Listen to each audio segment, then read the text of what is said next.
وطن عزیز کے کونے کونے کی ہم اٹھائیں گے آواز اور دیں گے ساتھ ہر مظلوم کا۔ پنجاب، سندھ، سرحد اور بلوچستان دیکھے گا سارا پاکستان۔ Voice of Pakistan.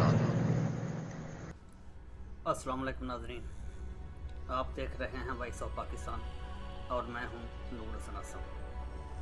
کیا پاکستان کے اندر وی آئی پی کلچر ختم ہو سکتا ہے یا نہیں؟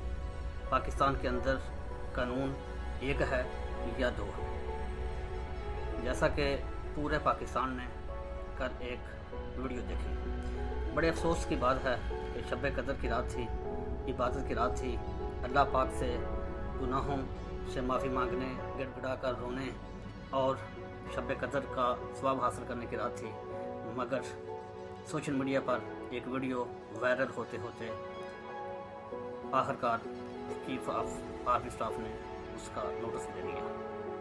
ایک حساس ادارے کے کرنل کی بیوی نے سر عام قانون کو روندا، بیریئر توڑا اور قانون کو پیروں تلے رونتی ہوئی گزر گئی۔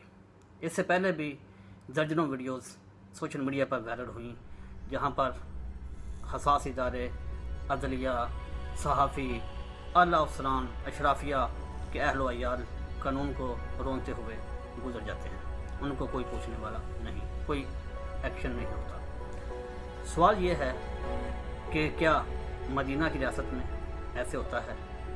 نہیں۔ جب تک ہم کو یہ پتہ نہ چل جائے، جب تک وائلیشن کرنے والوں کو اس بات کی خبر نہ ہو کہ اگر میں وائلیشن کروں گا تو مجھے سزا ملے گی، تو کوئی بھی وائلیشن کرنے کے لیے 100 بار سزا ملے گی، تو کوئی بھی وائلیشن کرنے کے لیے 100 بار سوچے گا۔ عمران خان صاحب، پاکستان کے اندر صرف ایک چیز کی کمی ہے، وہ جو ہے قانون۔ قانون مضبوط نہیں ہے، قانون پاورفل نہیں ہے۔ اگر قانون پاورفل ہو جائے تو کسی کی جرت نہیں کہ وہ قانون کی وائلیشن کرے۔ آج وقت ہے، آج اس بات کے اوپر نوٹس لیا جائے۔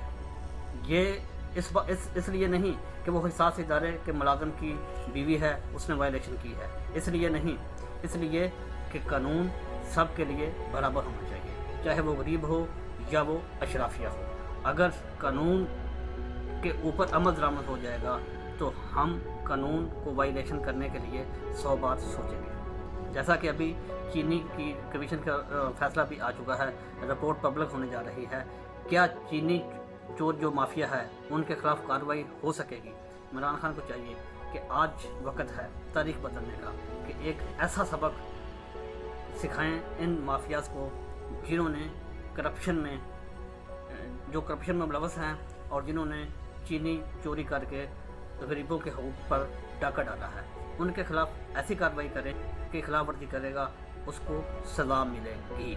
اگر قانون پر عمل درآمد ہو گیا، چینی چوروں کو اور قانون نافذ کرنے والے ادارے ہوں یا کوئی بھی ادارہ ہو جن کے اہل و عیال قانون کو توڑیں، ان کے خلاف قانون کے مطابق اگر کارروائی ہو جائے اور وہ مثال بن جائے اور مثال سب کے سامنے بنے کہ اس بندے نے، اس اشرافیہ نے، اس بااثر ادارے کے ملازم نے قانون توڑا ہے اور اس کو قانون توڑنے کی یہ سزا ملی ہے، تو مجھے امید ہے کہ اس کے بعد نہ تو کوئی قانون کی وائلیشن ہوگی اور نہ ہی کوئی قانون توڑے گا۔